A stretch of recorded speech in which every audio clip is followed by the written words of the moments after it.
A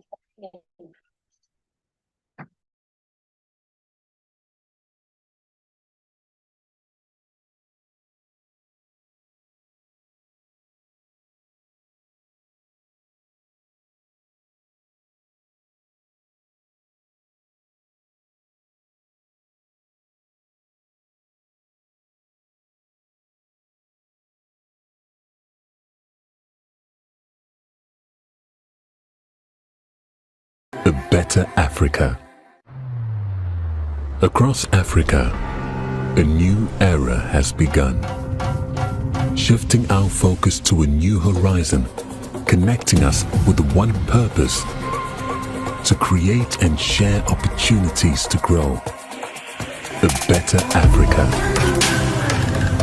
Across Africa, a new era.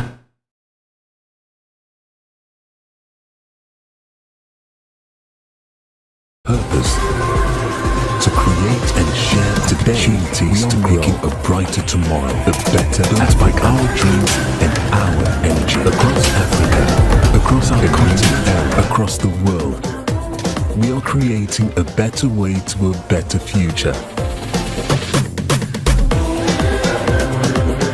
A Pan-African future.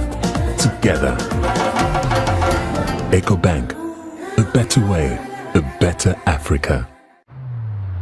Across Africa, a new era has begun, shifting our focus to a new horizon, connecting us with one purpose: to create and share opportunities to grow.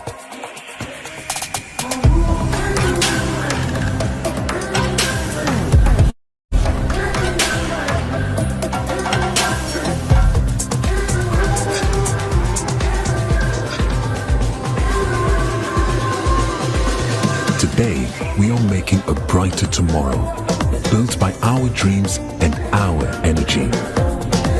Across our continent, across the world, we are creating a better way to a better future. A Pan-African future. Together. EcoBank. A better way, a better Africa. Across Africa, a new era has begun, shifting our focus to a new horizon, connecting us with one purpose: to create and share opportunities to grow.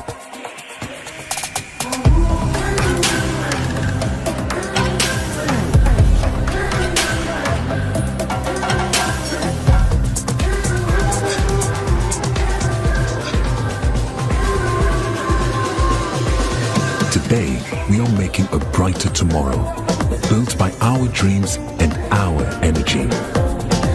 Across our continent, across the world, we are creating a better way to a better future. A Pan-African future. Together. EcoBank. A better way, a better Africa. Across Africa, a new era has begun, shifting our focus to a new horizon, connecting us with one purpose: to create and share opportunities to grow.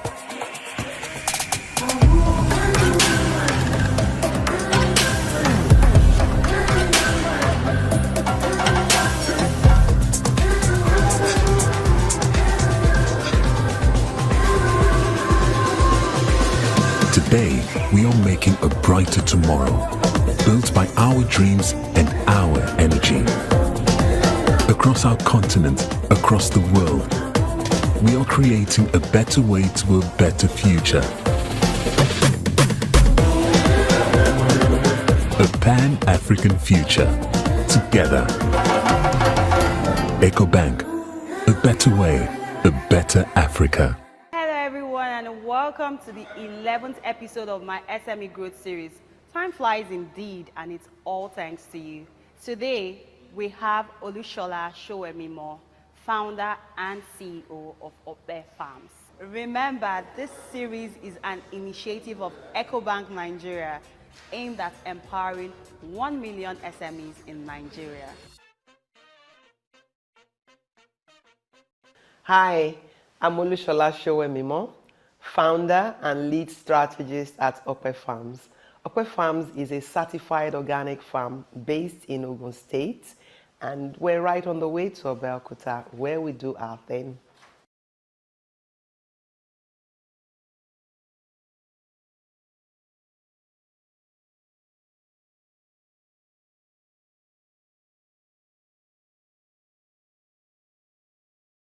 Yes, I'm a lawyer. I am still a lawyer because I'm a partner at a law firm. But one of the most fascinating things for me is that I've always been very strong on healthy lifestyle and the kind of food that we ate. Growing up, my dad was very strong on eating right. You know, there were days of the week when we only ate, we had raw diet. And some of my cousins at that time would tell themselves, it's not the day to go and visit us because when you get there, you're going to eat grass, you know. But that fascination, yes, it deepened my wanting to be aware of food.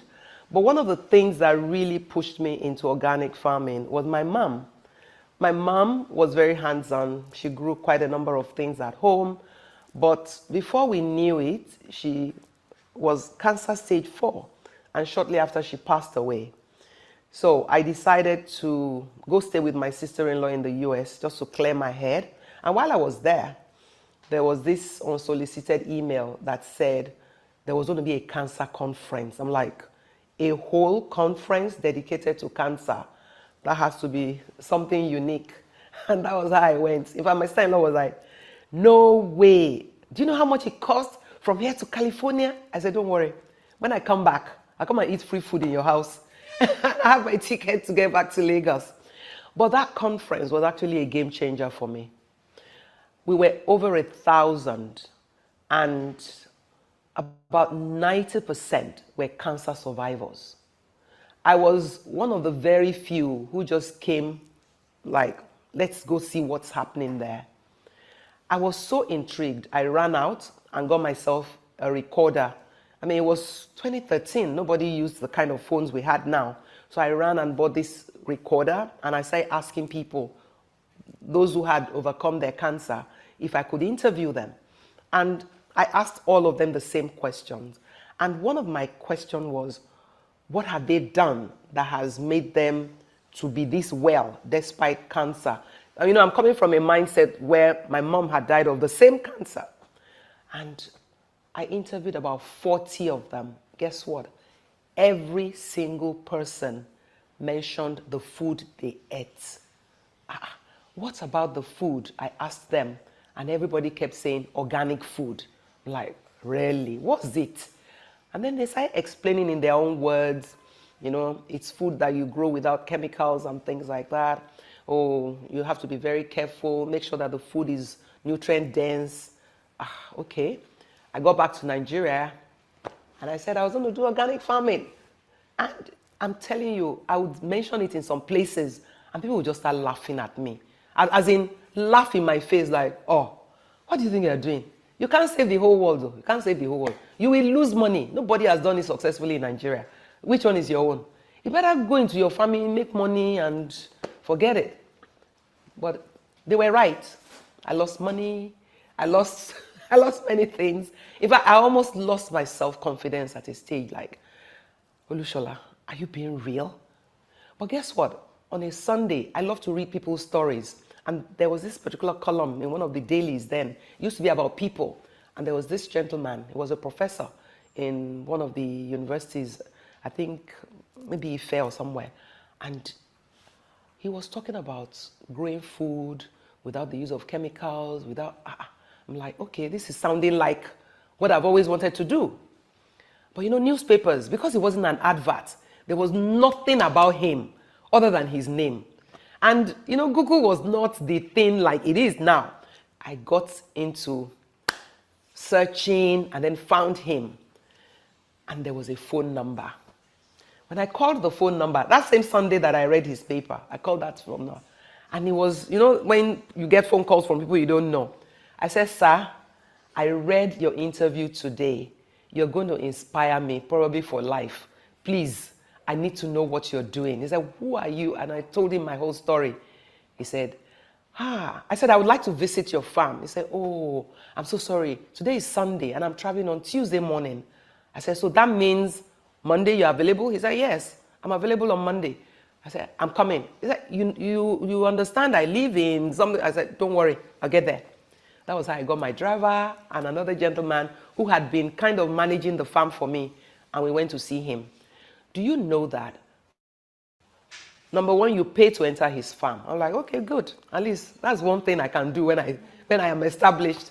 Then we entered. As soon as he was coming, his house is built in water, as in a swampy area. His house is built there, and all under his house were fishes. At a stage, one fish flew out. All of us ran. It felt like a human being jumping out of the water. I'm like, okay, now I know where I am. And then he came out. I'm like, you are the one who wants to grow. He said, you're going to succeed because there's no big deal about it.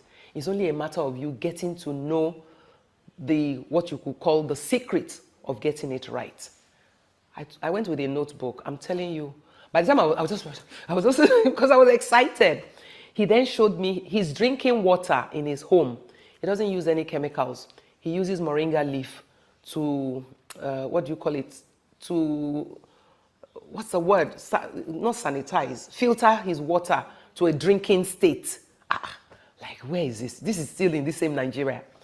Then he traveled. But even on that trip, he kept keeping up with me and all. And that was how I started. Then people started coming like, you might just be making sense, oh. Because I started harvesting and supplying to people. But I wasn't supplying to people I knew. I was supplying to people in the market because I didn't know who to sell my things to. So there was this particular customer I had at Onyigbo market, and I asked him, I said, oh, I get plenty lettuce or plenty cucumber. I won't sell. He said, and we go my 12 buy. Oh. I said, no, this one is different. Try my own. And I remembered I used to take them to him in a crate. Then he will call and tell my driver, we need more. In fact, it was my driver's idea that we should take it to him in the market. Then he'll call my driver, make madam bring more, plenty, plenty. And I went there. I said, why? How do they know that it's my own? He said, because as you bring her, you say I not touch them. That's how I will sell it to people. And then the people who bought those particular ones were coming back. He even had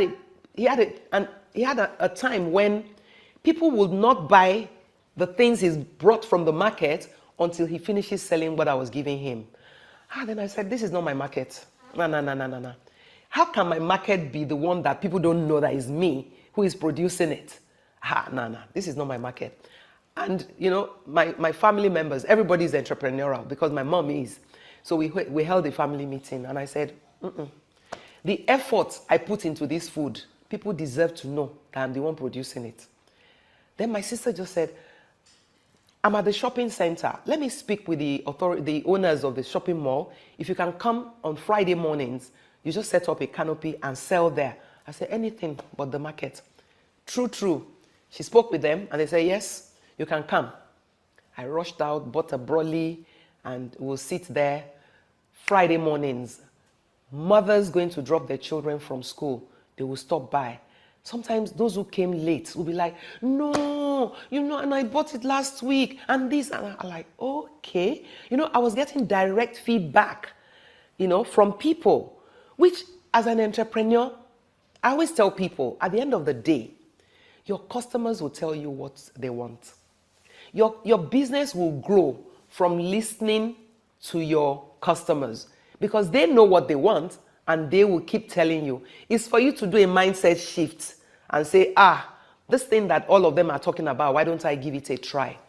Do you know that from there, then they came up and said, we can't be coming here every Friday morning. Or some of us haven't even had a shower. We just went to drop children at school. Can't you be supplying in our homes? I said, yes, I will. Got a book. Then they will put their name, their phone number, their address, and that was how we started supplying them at home.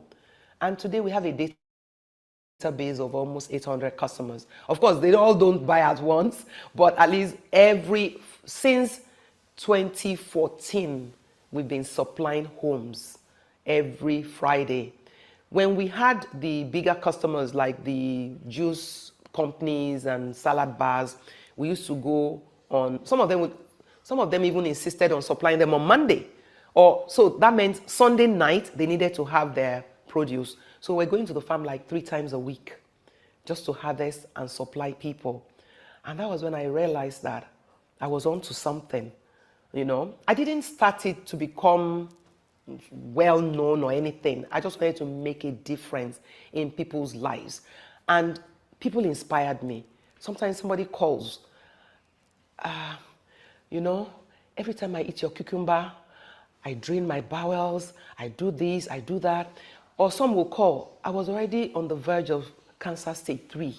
Do you know, since I started eating your things, I'm feeling better. Even my doctor is asking, what medication am I using? I'm like, okay. They did say that make your food your medicine. It means that what I'm doing is saving lives. And then I started that campaign, Now, before then, I used to go on Instagram to tell people my story, my failures. There was a time I had done about 600 stands of tomatoes. At that time, it was going to be the largest that I had ever done. Guess what? I picked up chicken waste from a farm and we used it. Do you know we lost all 600? By the time I took one of it to the laboratory, I'm very strong on analysis. Let's know what happened. We took it to the laboratory and they realized that a particular antibiotic that was fed to the chickens, whose waste I went to collect from another farm, were still very much alive after 5 months. And I said, okay, for me, there's always a lesson in everything. I don't have regrets. The first thing I do is sit down and say, okay, what did I do wrongly? What lessons can I learn from this? And I said, I'm going to start my own poultry. And the people came again and like, you have barely mastered this one. You want to do poultry again. Meanwhile, in organic farming, you're encouraged to do integrated, which means you're doing the crops, you're doing the animals, because you're going to use the waste of the animals for the crops. And I said, I would never go out again to go and get waste from any other farm. I'm going to raise my own chickens, and the waste of my chicken will be my own fertilizer. Then I started looking for who would teach me how, because now I told myself I couldn't raise crops without chemicals and start raising chickens with chemicals. How would I tell my customers? Then I started looking for who would teach me how to raise chickens without the use of chemicals. And my pen was empty for 1 whole year. And my financial person will go, who does that? Look at all the money you've put in that pen and it's empty. Just do something for now. I said, if I start, it might be difficult to change. Then I had become an advocate for organic farming. What am I going to tell people? That I'm growing crops without chemicals and I'm raising chickens with chemicals? It's not going to happen. Then out of the blues, just like I found the other man, I found this gentleman too. And he said, I can help you. I'll come to your farm with the chickens and we'll raise them together.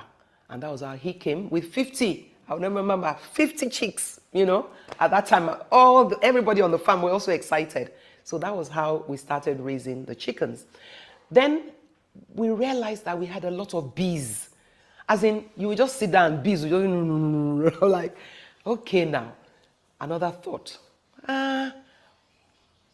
Aren't they the ones that make honey? But by that time, the manager I had then was like, Ma, please now, give us space. I said, there's something about these bees that are humming around. We need to take opportunity. Okay. Then we started looking for who would teach us how to capture them and box them. Then I found someone and he came to the farm. I was like, wow. Do you know if we harvest tomatoes and put tomatoes down, bees will come. They said they were looking for water. So instead of them coming to disturb us, why don't we just start the apiary? And that was how we started the apiary, So now we have our own apiary. So we produce our own honey. We produce our own chickens. And on the crop side, we started doing things like root crops, yams, and then vegetables. I am a lover of Nigerian vegetables, but guess what? Customers will come. Don't you have kale? Can't we get this? I want zucchini. I want that. I'm like, okay now. These people are putting me to test. And that was how we started. So we call them my exotic vegetables. Started doing carrots, kale, zucchini, what else? Cabbage, and all of those. So it's been an interesting journey, but I'm happy to have been on that ride.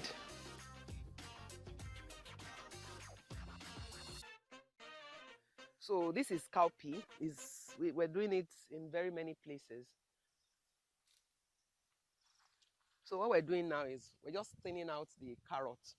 They had planted them there, but they were too close together. So what all of us are doing now, we're joining him to replant them immediately. Now, because I'm also strong on content, I was collecting feedback from people who were giving me feedback. Some I will even ask them, please, do you mind if I record this? I want to put it on my Instagram page so that people can know the value of the food you're buying from me. Then I started getting more converts. And then there were people who were coming to say things like, oh, I had a very rough time dealing with so and so. But you know, when I started eating, and many of them were even unsolicited. I didn't have to solicit, like, please record for me. People would just feel, you know what, others deserve to know what you are doing. I started having customers who will send things to them in as far as Port Harcourt. There was a lady, every 2 weeks, we had to send her our vegetables. And there was a day I said, are you saying that and it was a local vegetable, ugu. I'm like, madam, are you saying that nobody grows ugu around you? She said, I have tried ugu from nothing less than 100 farms. They didn't do anything for me. Yours builds my blood level. So the cost of sending her the ugu will be more than the cost of the ugu itself. In December, when we more or less shut down, she will buy in advance for all the period that would not be there. So those kind of things started helping me to build positive against the negative that people have. So that was one of the things that helped us with pricing. People say, up till now, I don't go for a kill, but we hardly have customers who price our things. They just feel that for what it does for them is fine. So running a farm or being in agriculture is like being in any other business. Be it fashion, be it, equipment and all. You have to have a structure. When I started, I had helped my mom, who was a business owner. I had been involved with my sister's business. Her business is over 20 years old. So I knew that for me to start farming, I needed to be business minded. One of the first things I decided was location. I knew that I wanted a farm that would be nothing more than 1 hour, 30 minutes drive from my home. Because I needed to consider the cost of fueling, then my going back and forth. And when people offered me land that were at that time ridiculously cheap, the first thing I would ask, where is the location? I knew my market was Lagos. I definitely knew my market was Lagos. So I didn't want to be too far from Lagos. So market access is very important. Where is your market going to be? Now, who are the people who are going to work with you? I knew that as a farmer, I would need workers. I started making inquiries and I would get different ideas from different people. Oh, the people from so and so place are very hardworking. You will enjoy having them and all of that. So I knew that I needed continuous access to workers. I knew that the land had to be near, it had to be fertile, and it had to be affordable because I didn't want to spend money. There are people who pay for their land over years. I didn't want that. I also didn't want to lease because of the kind of farming I wanted to do. I didn't want to lease because I didn't want somebody who would come maybe after 2 years of being there and say, hey, we decided the family got together and they need this land for something else. Then I wanted to grow as many fruit trees as possible. Trees will take nothing less than, let's say, 2.5 to 3 years to start fruiting. There are even trees that fruit after 30 years. There are those ones that fruit 15, 10 years. So I had to buy the land. And one of the things I tell people in agriculture and other businesses, don't spend all your money on what you consider as a major. So a friend had told me then, no, a mentor had told me then, buy the number of acres of land that you can afford. But I quickly learned that if I did that, I wouldn't have any money left to do other things on that same land. So I would always say, reserve money for the other things that you need to do. Then knowledge, oh my goodness. Unending knowledge. You just have to keep learning. So I started without knowing much other than the little I did for my mom at the back of her house. I had to invest in knowledge, as in up till now. Yesterday I was still at a training, you know. You just have to keep upskilling. The trends are changing. Things are moving. Innovation is coming. Creativity is everywhere. And guess what? Once you're running a business, don't even think, oh, it's farming. No. It's business. So register your company because now more than ever before, let's say, for instance, the NEPC, the Nigerian Export Promotion Council, wants to train people for free as their own contribution. Guess what? The company must be registered. When I first started, I thought I was just having fun. I didn't even think it was going to be a business. I just thought I would just be doing my own thing, go there, come back to my real life, so to say. Then it just occurred to me that, I needed a name. I needed a company. So we started by registering as a business name. If you feel that your business might not be able to take all at once, because once you go limited liability, there's more commitment. So we started as a business name. And I think we're a business name for maybe just until a year or two ago. So I always tell people, you don't need to follow the gang, say, oh, limited liability. When the time comes, even you yourself will know that your business has grown more than when you started. Now, we had to put other structures in place. We needed a farm manager. I have always believed in one thing. If there's an area that I'm not proficient, then let me employ somebody who knows more than me. Even though I'm acquiring the knowledge, I knew that I needed to recruit. I have HR background, so I was able to set up a real panel, invited people, interviewed them, and chose the right person. Please don't put somebody in charge because they're your relation. Honestly, by the time you start burning your fingers, even the whole arm would have been burnt. Because there is a tendency to be emotional, you know, and then be ready to measure the impact you're making in your business. Those things you set out to achieve. Because by now you must have a focus for your business. Where does your business see itself in 5 years, in 10 years, in 15 years? That was one of the things that helped us. By the time we were 3 years, we already knew that we had to change our focus, which we had put at 5 years, because we had grown faster than we imagined. So I always tell people, have that structure where you want to be in 5 years, where you want to be in 3 years, even 1 year. At least it gives you some kind of focus, you know what to do. And then have people who are competent. Don't choose people because, you know, this is somebody who is my uncle called and said so and so doesn't have a job.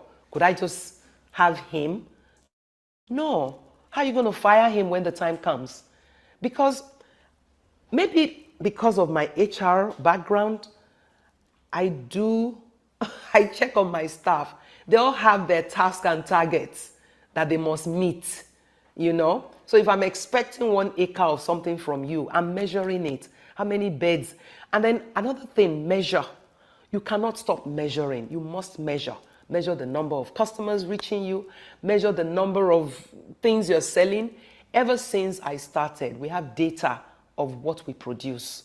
As in, even when we were doing things like 1 kg of something, it would be on paper. Because when you start doing probably 100 kg of the same thing, you can then pat yourself on the back and say you've done well. So I always tell people, record keeping, you must keep your records, even if it's inside a book.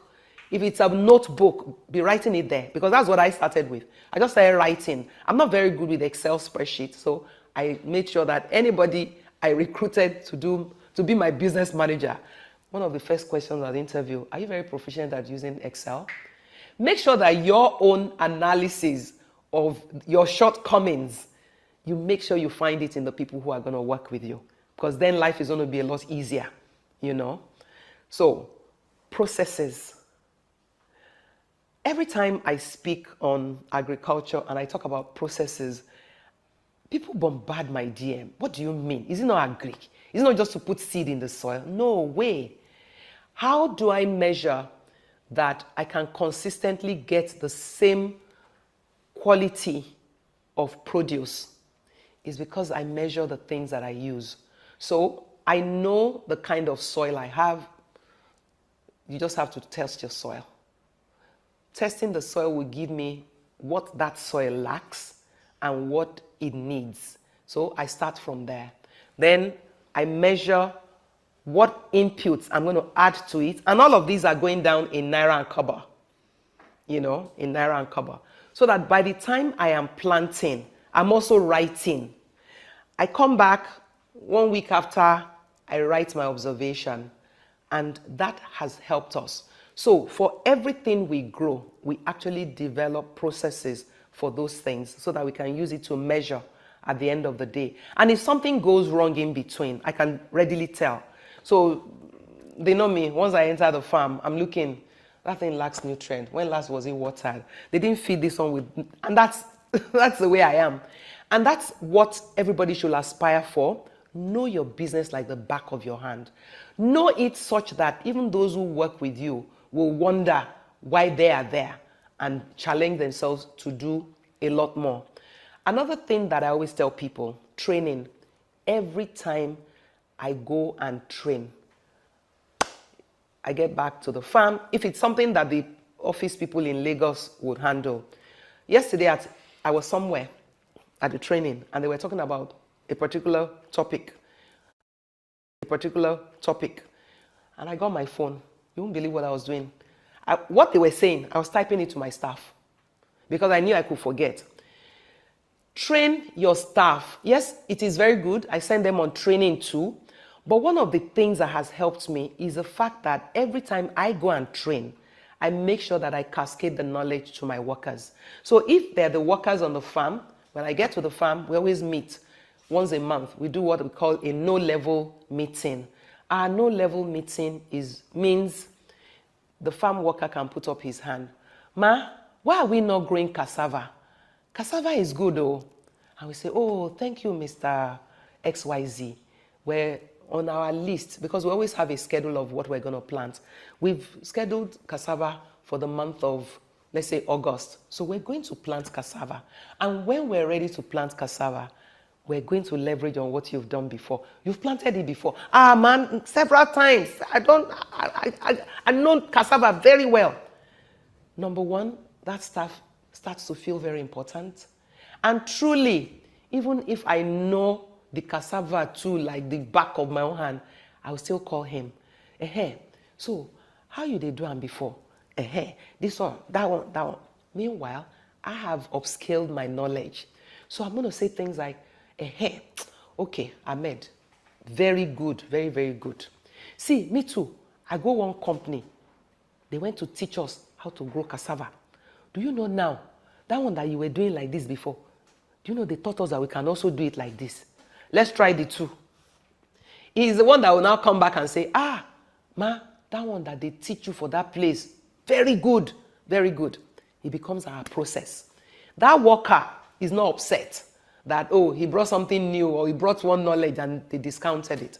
So I always tell people, knowledge is key, knowledge of you, the owner of the business, and then always assess yourself. We do SWOT analysis regularly. Regularly we do. I still had a call to our business manager this morning. And because of some things I had learned yesterday, we had to. I just told him, I said, we're going to hold a meeting tonight and we're going to redo our SWOT analysis. That is our strength, the opportunities that are opened to us, the weaknesses, and of course the threats. Guess what? The threats are every day now in every business. You just have to keep up with it, And then leverage on the free trainings. Quite a number of banks, institutions are all now giving opportunities for you to come and learn. It's not about loan. I always tell business owners, the first thing you need for your business to survive is not a loan. It's not a loan.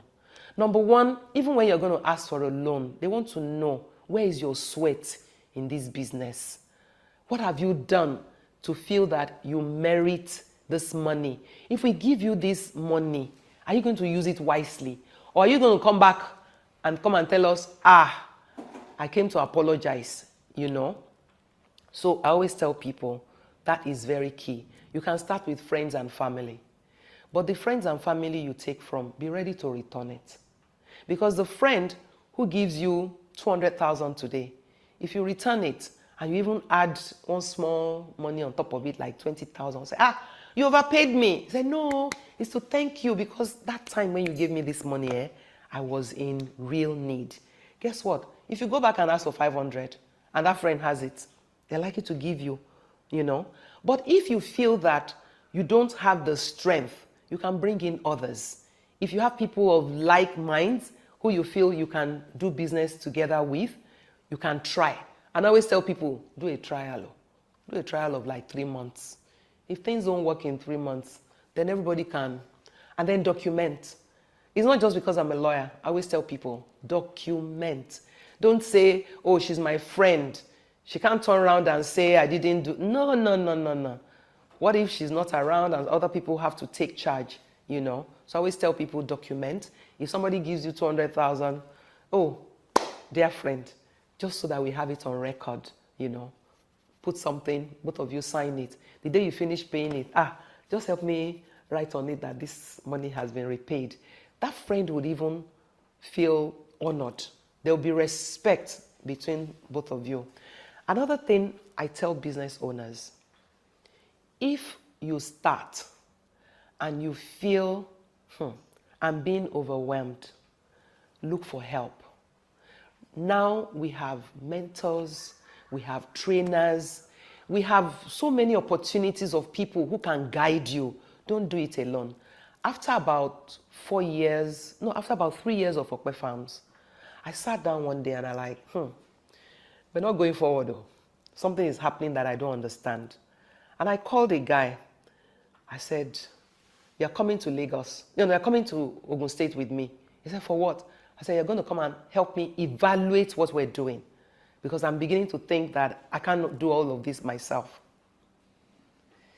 He said, I'm sorry, I don't like Lagos. I can't come to Lagos.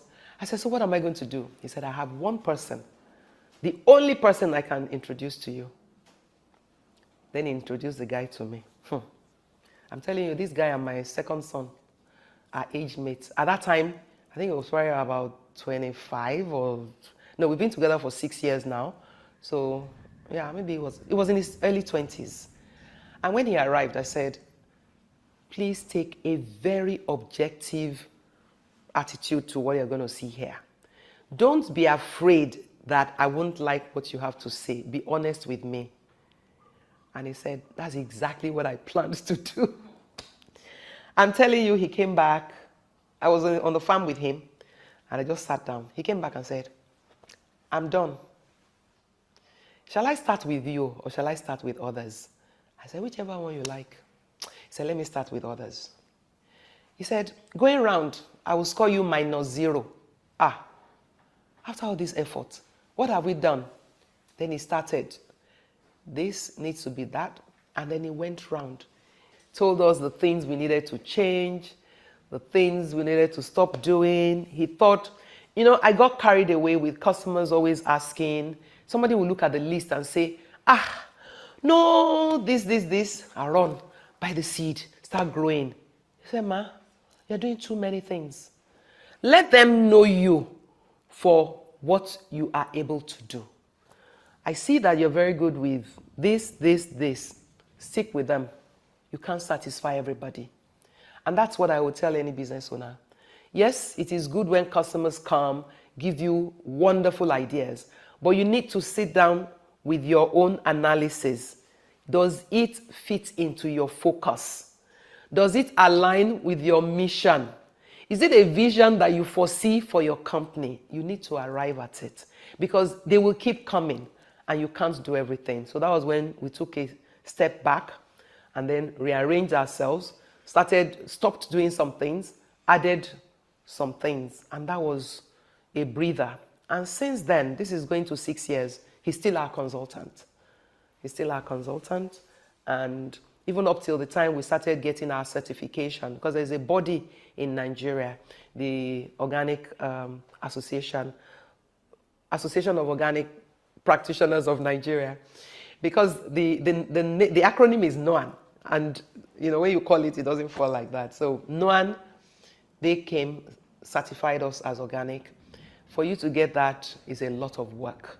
You must keep your records, your processes. There's so much to be done, and you have to be on top of your game. And when they come and certify you, they're not going to come to me. They're going to speak with my workers, So you have to be sure that you're authentic, you're ethical, you don't teach your staff bad things. And then when the inspector comes, you start telling some bogus, funny lies. There was a day they came, another group entirely, they just came to visit the farm. They met my workers on the way. My workers wear uniforms. It's compulsory. I can't deal with all that, people looking very funny. So we make them uniforms. I worked in oil and gas, so you have to have your boots, you have to have your gloves. We take care of you. If it's sunny, you have your hat that keeps the sun away and all of that. And they're so proud of their uniforms that they actually wear it to town. And they like it when people tell them those are upper farm workers, So one of the things, we also do medicals for them because you have to take care of them. Welfare is very strong. When I talked about the principles of organic agriculture, one of them is caring. You must care. I remember the first time one of the workers slashed his foot. I'm telling you, he slashed his leg from the boot to his leg and he was bleeding. We rushed him to the hospital. They put bandage. I couldn't go the day after. I had to go 2 days after it happened, but he had been to the clinic and back. Guess what? I saw him on the field. I just started screaming. I said, what's he doing there? What is he doing there? He said, I don't want to lose my money. I said, which money? He said that where they were working before, if such a thing happens, it's your headache. They won't pay you for those days. I said, no, it won't happen here. So every business owner must have that thing for the welfare of their staff. It must, they must be happy. They just have to be happy. I remember the first time they came to do our certification, and one of the inspectors went into my worker's room and saw the DST. No, he went round the back to just go and see the back and saw the dish. He said, your workers have DSTV or whatever. I can't remember which one was it then. I said, yes. He said, really? I said, what are they going to do on Sundays? They are farm workers. We need them to be occupied. In fact, there was a time when they said they wanted to be playing football. We made sure that we cleared a place for them. You can play your football there. Sometimes when I get to the farm. So which team won, And then you need to have little incentives. People might think, that's a farmer who is talking. No. Sometimes we put competition out. We might say, let's say we have to make about 200 beds of something. Then we start a competition. Whoever does the most beds will get something. Or we even say, for every bed you make, you're going to get X money extra. How did I arrive at that? I visited one of the largest tomato farms in the UK. And the guy was just talking, and he said, our pickers, the guys who pick the tomatoes, they go on, is an electronic conveyor or something, and they harvest. As they're harvesting, the reading is showing the quantity. So they know what you harvest because they know your body weight and they know the quantity you've harvested. And he said, we give an incentive. The person who is the fastest picker earns double his salary. I'm like, wow. And I took that with me, you know. So what we do for them, we now tell them, whoever does the highest number of beds, or we say we'll pay you a little extra per the number of beds you make. So you just find out that little incentives, any entrepreneur, just think about it. What can make my people happier? At the end of the day, one of the things I struggle with is that when people tell me things like, how can you be sending your workers, your farmers, you're sending them for training, the ones that next week they will go. I said, I will have added something to their life. And they will always remember me for something good. So I never worry. People say things like they can't train their staff. I'm sorry. If you don't train them, you can't blame them. And then you can be the trainer. Why don't you go for the training and come back and teach everybody? You know, so those are the kind of things. And then keep your books. Accounting is important. I don't have the head for figures. Guess what? There are now accountants who like to work with SMEs. The particular accountants we use, you know, and another thing is that always ask others what they're doing. By the time you join associations and things like that, and you are asking questions, you're going to get answers to everything you need. Do you know that nothing less than 5 people gave me the same person as an accountant? So we have an accountant. And he's SME compliant. It doesn't cost a fortune, you know. And he knows. He says, my prayer is to grow with you. Because once I start seeing that your figures are going to, you know, multiples, then I can come back and say, hey, I need a raise too. So we do that. We have HR. Even though I'm HR, one of the things I discovered was I was burning out. I'll be the one recruit. I'll be the one to write letter of employment. I'll be the one to write query. Come. Let me focus on my focus.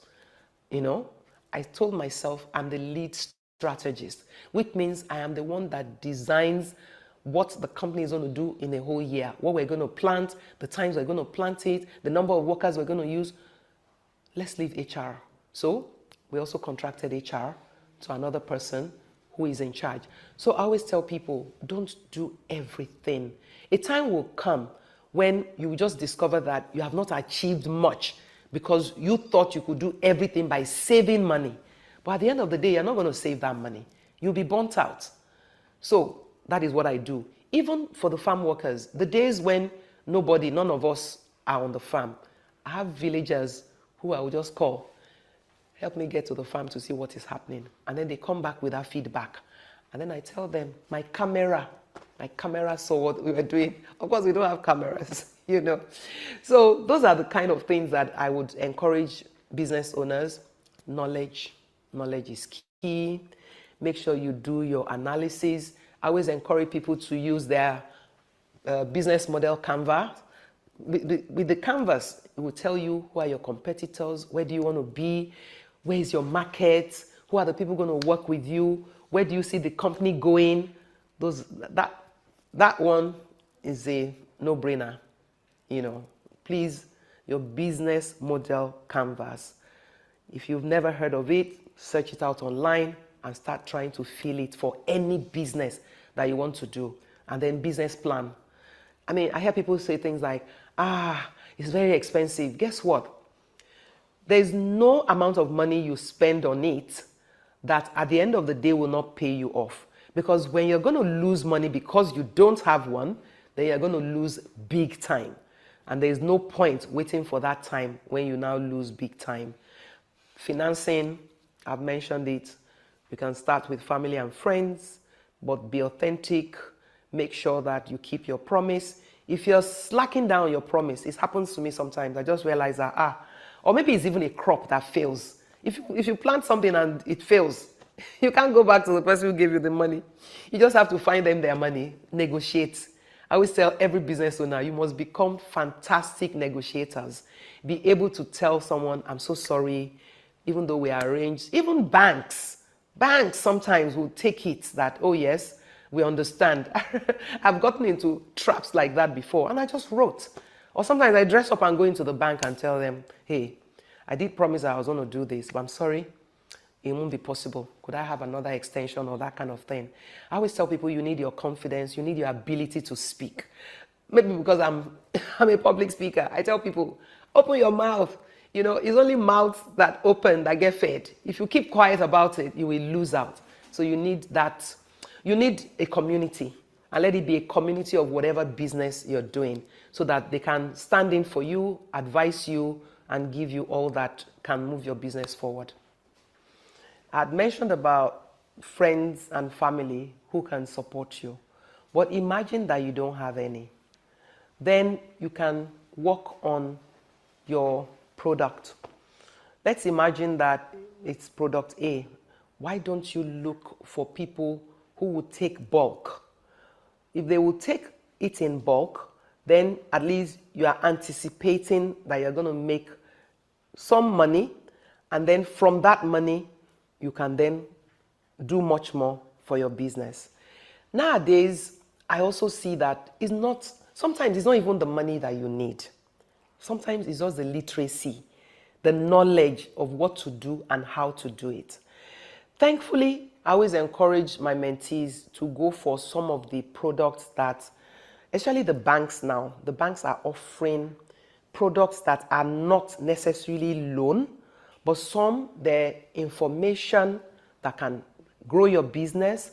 Some, they even have exhibitions that you can key into. I remember the first exhibition we took part in for a bank. By 12 noon, the kind of money we made was not money, it was money that we won't even make in a whole month. So for me, that is financial help, so to say. Even if you collected products from other people, by the time you add your own, you're able to make something on it. Then you may have your strength in other things. Why don't you leverage on it? For instance, I'm a public speaker. There are times when I will take on a job so that I know that I'm going to earn that little extra for my business, and then you can collaborate with other people. You may have knowledge of X, the other person may have it for Y. You can both come together and do something. And then if you allow other people to come into your business, I have friends who go things like, oh, if you want to grow something, I'm interested. So it might be the effort of bringing in their own money into your business. You use it, give them back their own. You've earned something for yourself. But now more than ever before, I believe that if you've paid your dues, maybe your business is now like 2-3 years old, you should be able to approach a bank. The only thing is that you need to be focused on what you're going to use the money for. Don't go take money that you have not set out your plan of how you're going to spend it and how you're going to make it back, so that you can return theirs and you can keep yours as your profit and more money for your business.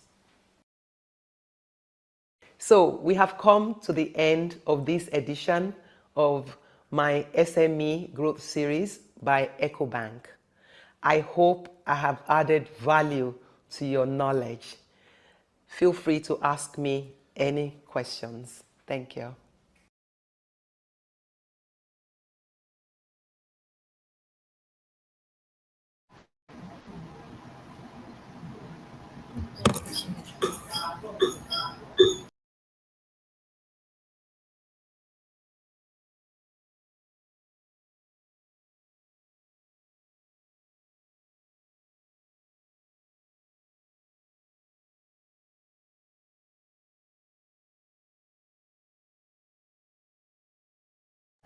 Hello, everyone. My name is Eyitemi Aribi, and I'll be your anchor for today.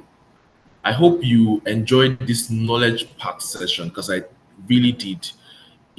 Madam Olusola spoke to things that took home for me, especially the story about her mom having cancer and all that. I personally relate to all those stories.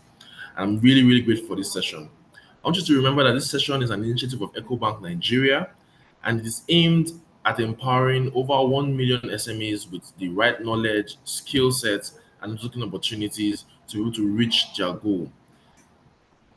The session is powered by the My SME app, My SME app is a one-stop app to help simplify and digitize account openings for SMEs in Nigeria.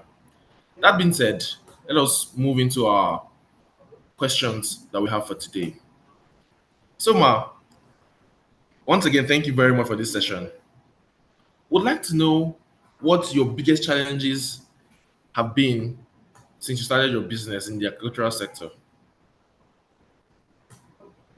Thank you. Thank you. I'm glad to be here, and to all the attendees, thank you for being here. I see some of the people in my network. You're all welcome. Talking about the challenges, I did mention quite a number of them when I started. And I would say that lack of knowledge was one, because I thought what I knew or what I had done with my mom's backyard garden was going to help me, but it didn't take me far, you know. So then I discovered that in organic agriculture, the key thing is your soil. Having to manage the soil. Our farm is in Ogun State, and the soil in Ogun State is unique. We have quite a lot of clay red soil. So that took me a while, trying to that level where it would give me optimum yield. Then pest management. Oh my goodness. When you don't know, you are really a novice. I didn't know that the better my soil and the less pests I would have to manage. That did not, I didn't see it coming. I'm telling you, I probably came to that conclusion probably even about 5 years after I started. So you can imagine what it was like starting. Then I badly wanted to aspire for certification, because I felt that it would be authenticity to what I'm doing. And then I had along the journey, we had two different farm certifiers who came from outside the country. They just heard about Okwe Farms and said, we would like to know what you're doing, would like to visit. They came, they took my products away, and guess what? Both products passed 5 and 7 international standards. So that was when I got that validation that I was on the right path. Market access, like I mentioned earlier, I didn't know who to sell. In fact, the first time we had a massive yield of corn, I'm telling you, it was so massive, I was intimidated. I had to sit next to the driver so that the boot of the car, the back of the car where I sat, had it. But guess what? We got home and I didn't know who would buy. It was my driver's idea that, since we had customers at Oyibo, let's go meet them. Then we met a lady who started selling our corn. That was when I realized that as a farmer, you need to get it right, because those who were making the money at that time were actually the end of the mile, like the women who made roasted corn and all of that. They were making about 6 times what I was giving them. So I went back and negotiated with them that I'm sorry, it was too cheap, that I needed to increase the price. But the woman then even became a supplier to other people, So access to market was one of those things, but eventually we got it right. And then, of course, every business would look out for financial, no matter what you have, you want to improve and increase your, your financial status. So we started looking for opportunities, and I did mention earlier also that exhibitions was one of those things that helped us. So I will encourage people who are in business, you could consider it when you hear things like, EcoBank is having an exhibition. And I know the exhibition you do, you don't even charge money. So people bring their things free. It's very important, because the kind of sales you're going to make there is not even the number one thing. It's the kind of market. We always have a book, and we just keep writing people's phone numbers, addresses, and things like that. So that is one thing that I will encourage people who are starting. Look for opportunities rather than first of all, the money. And then for the money, once you now know what you're doing, please look at the products that your bank has to offer, and then you can apply. And everything else, I'll wrap up in the fact that knowledge, knowledge, knowledge, knowledge. Thank you. Thank you so much, Ma. This alone is another masterclass for us. So, what key advice would you have give to SMEs looking to thrive in agriculture today? Looking at the current economic trend and setup for today, what would you say new SMEs are trying to get into the market should do? You must know where you want to play. It's no longer a free for all. You need to decide what you want to do. And I would suggest that you find the product that you want to grow first. Don't after this series just go buy land and say Mrs. Showemimo did this. No. You could, for instance, start. I know there was a time when one of our big companies was looking for people who would supply them corn for the children's cereal that they produce, they process. So you could do that kind of groundwork. Please do your groundwork so that by the time you have decided to grow something, it's because you have the market for it. Don't go plant first and then start looking for who would buy.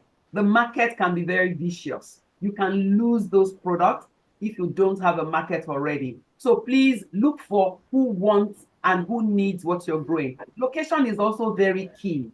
You cannot go start a farm somewhere deep in one corridor because the land came at maybe 50,000 per acre.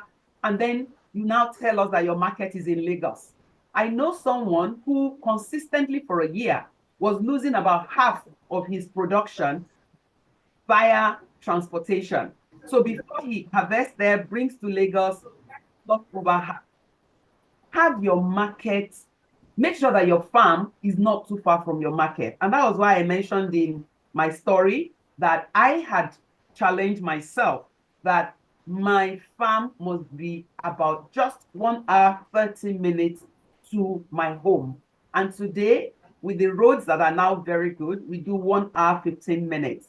So those are the key things I would say. Know what you want to grow, but that is because you know the market in which you want to play. And then your market access. Who are the people who will pick up from you? And then while you're waiting, what else can you be doing? Knowledge is key. Just keep learning. That area where you want to play, take it as a subject matter that you must keep up with.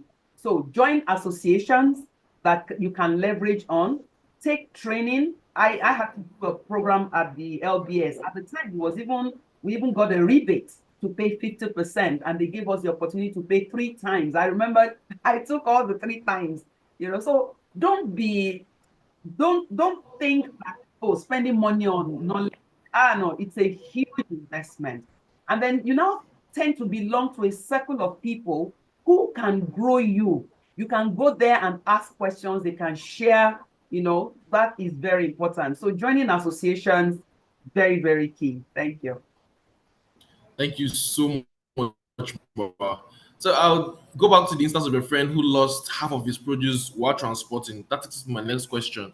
How do you, knowing that what you sell has a low shelf life, how do you handle distribution and logistics for very long distance customers who want to buy from you? Okay, one of the things we do, because we supply every weekend, what we do is that we harvest every Thursday evening and bring to Lagos that same evening. By Friday, we're supplying it out to customers. That is our own model because most people want their things fresh. They want their food fresh. Even our chickens, when we slaughter chicken, we do not freeze. We just ice it and make sure it's cold and is in the freezer. Because my customers will tell me, no, if I wanted to eat frozen chicken, I know where to go. So that model has worked for us. But for those who may be looking into having to store things on their farms, I know that there are now opportunities where you can have cold rooms. There is even there are about two people I know who build cold rooms of farms. One of them even uses charcoal. There's this technology where they build the cold room from charcoal. I think with time we may do the same, because when we supply the big, like the juice companies and all, sometimes we're forced to go to the farm like 2, 3 times just to meet up their order. But I guess if we have that cold space, then we can actually store it. So that might be one of the things that people would like to consider. Transportation is very key. Having a vehicle to move your products from your farm to the end of the mile is very important. I know that for probably the first 5 years, I used one of the older cars in the house, and that car, honestly, what it saw, it can't tell the whole world, because we would load the boot, we would load the seat, I would manage and squeeze myself with the driver. So those are the kind of things that I would encourage people. When you have your market, determine how and when you want to make your supply so that it can work for you. Thank you. Thank you so much, Ma. I think I have one more question for you, then we'll be done. So this question is about competition. Knowing your space is growing, is expanding, how do you manage complaints and feedback so that you're able to produce top quality products for your customers and so that they don't leave you and go somewhere else? You know, the thing is that there would never be a perfect producer. We would always have some challenges. I remembered about a few years ago, we had promised to plant cowpea, and customers they had paid some deposits here and there, you know. But guess what? We planted the cowpea, and probably just about 2 weeks before harvest, just about 2 weeks before harvest, it started raining profusely, and all the ponds soaked water, and we lost the whole project. It was huge for us. Yes, it was huge for us. And we went back to our customers. We explained to them what had happened, even gave them the option of taking back the deposit. Some of them, very few, maybe probably about 5% took back their deposit. Some just said, no, when it's ready, that money, buy again. So you will have challenges. The most important thing now, work out how to react is very important. Damage control that you will need. And talking about competition, honestly, I am not very strong on looking at my competition and trying to oh, so is doing this, what am I going to do? I I keep making myself my own competition. And that is why I keep upskilling on my knowledge. But when customers give us feedback, oh my goodness, love it. I'm also on a group with them. So if anybody had any reason want to speak, I'm always telling them I'm open. So when they come, I've not had customers who will come and say your prices are too cheap. I'm telling you, they say, oh, see what so and so charges. Why is yours so cheap? And I just thank them and appreciate them, because at the end of the day, we're doing our mathematics. But we want to maintain a balance. Don't want people to keep saying, no, organic food is too expensive. Never mind, I tell people, falling sick is much more expensive. Cancer hospitals, I know a particular one. About 3 years ago, when I had someone there, was 750,000 per chemotherapy session and 75,000 naira per night. Tell me, which is much, which is much affordable, the organic food or the millions of naira? So just be I am my own competition.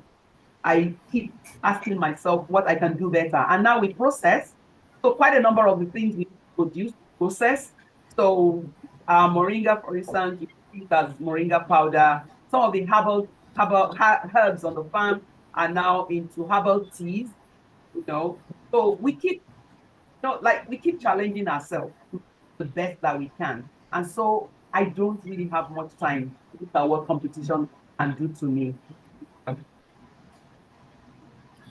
Thank you so much, Ma.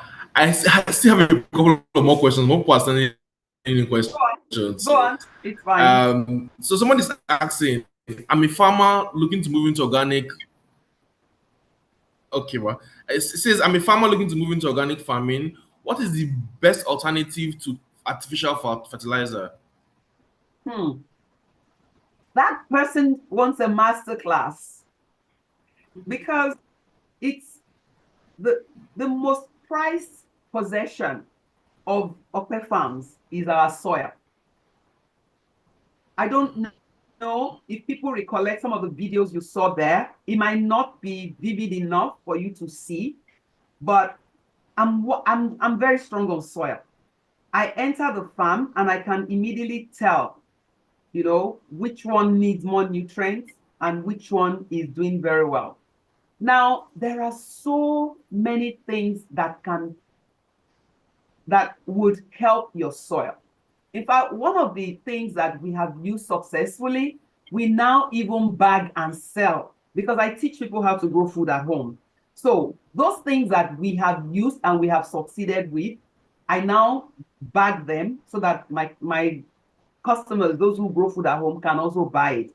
But to answer that question, I would say that it's a master class. It's not something I can readily take right now. I mean, there's so many things that we use. There's biochar.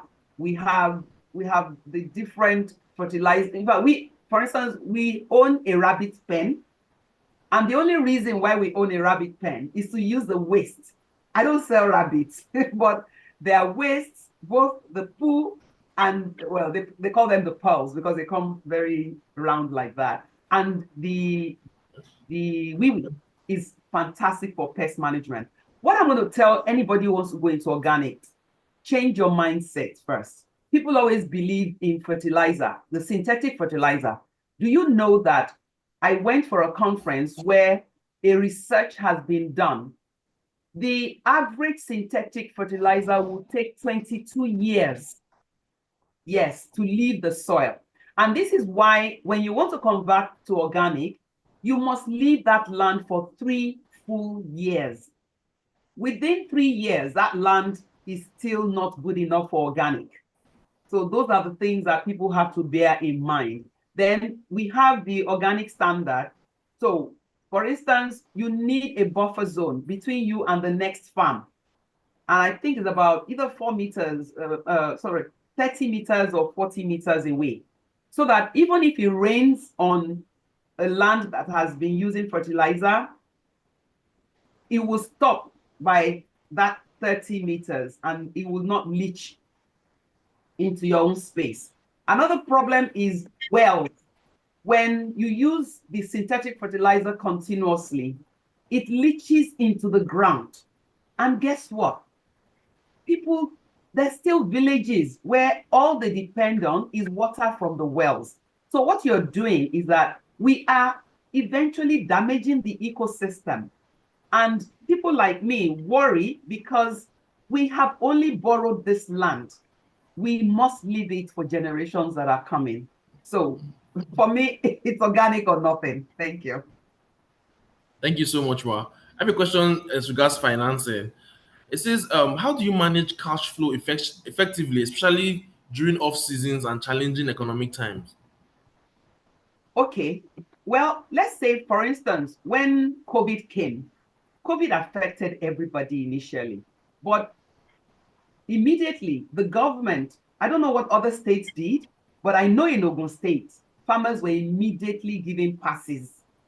We were given passes to ply the road because they knew that we were bringing in food. I remembered being stopped by the police at one stage and they said, madam, food. I said, yes, food for those in Lagos. So we were able to overcome. I mean, that was one of the most challenging ones. We were able to overcome it. Right now, we still have our issues. Like every time there's a jump in the cost of fuel, for instance, it affects us because we run on generator, we have no electricity on the farm, so all those things, we just manage it. We do what you call succession planning. And with the succession planning, it enables us to plan such that at every point in time, we're harvesting something. But should we have a dry space, either because we lost a crop or something, we have other things we leverage on, like the processing. We now look around the farm, we start processing some of the things that are there. I told you how we package some of the inputs that we already use on the farm. We package some and sell to others. So there will always be a way out. It's just to know your succession plan such that you map it out so that there is always something you are harvesting. It can be quite tricky, but those are the kind of things that if you learn it, you will succeed. Thank you. Thank you so much, Ma. I have a question as regards storage. So it says, how do you advise reducing post-harvest losses when storage and transportation options are limited?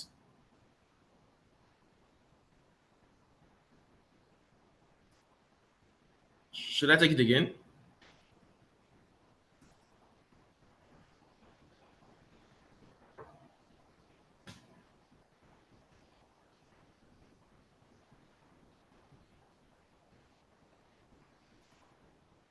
Please take the question again. Sorry, I wanted to Okay. put my lights. I forgot all through. Oh, it's fine, Ma. Please go on. It says, how do you, what's your advice on reducing post-harvest losses when storage and transportation options are limited? I thought we had answered that when I spoke about the cold room. I had spoken Apparently, the person about, was not there when you were yeah, talking about I that. was talking about the cold room, that it is possible to actually build a cold room on your farm, but I don't have one because my customers prefer to buy as fresh as possible.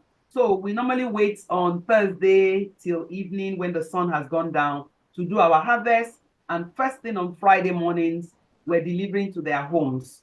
So I said that each person should look at what will work for them. I also advise that this is one of the reasons why it's better when your farm is not too far away from your market, because that is very, very key.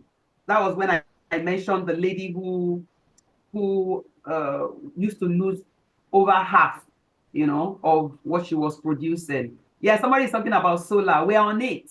Don't forget that we're a farm. So we invest very little at a time. Thank you. Okay. Another question on standing out in your current market. It says, with many SMEs entering agriculture, how do you differentiate your products and stand out from every other person? Okay, I did mention the fact that we endeavor to certify our products. When we started certifying our products, I didn't give much thought to it other than wanting to get to the level of assuring myself that I am ethical in what I do. But guess what? We now have people who take our produce to go and test in laboratories. I mean, sometimes there was a lady who called about 2 weeks after usually when some people start shopping from us, they buy most of what is on our list. This particular lady bought so many things. And then 2 weeks after, she calls me and she was just praying. I'm like, okay, all right, yes. Then she now mentioned the fact that almost everything she bought, she took to the laboratory and not one single product failed. So, it is those kind of things that gives your customers the assurance. And let me confess that our market base has increased more from our customers telling people. So it's been word of mouth. And you see, when you gain customers by word of mouth, it's money in the bank. So trying to stand stand out, or in fact, the truth is that we just strive for excellence in what we do.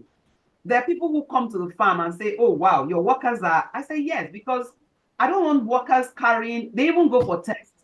We test them from time to time to be sure that nobody is, harboring anything that can affect our production. So those are all the things that we do. And if it stands us out that we are doing well, then we are happy for it. But we just strive to be the best in what we are doing, not necessarily because we want to stand out, but hey, if it stands us out, then we're the better for it. Thank you. Thank you so much, ma'am, for this amazing session. I mean, we need to go and sit down and watch these videos over and over again to digest all the gold that you have impacted in all of us. I want to thank you for your time and for sharing your knowledge with us. And thanks to Thank our you. Somebody's asking. active participants. Go ahead. I said somebody is asking if they can visit the farm. There are agro tours that people organize. So we actually prefer people to come through agro tours because when individuals come, it sets us back. We don't get much to be done on that particular day. So people can look out for the agro tourism companies and join them to visit us. Thank you. Thank you so much, Ma. I'd like to reiterate that this session was powered by the MySME app and was brought to you by EcoBank Nigeria. Until next time, see you. Bye. Thank you. Thank you, EcoBank. Thank you, Ma.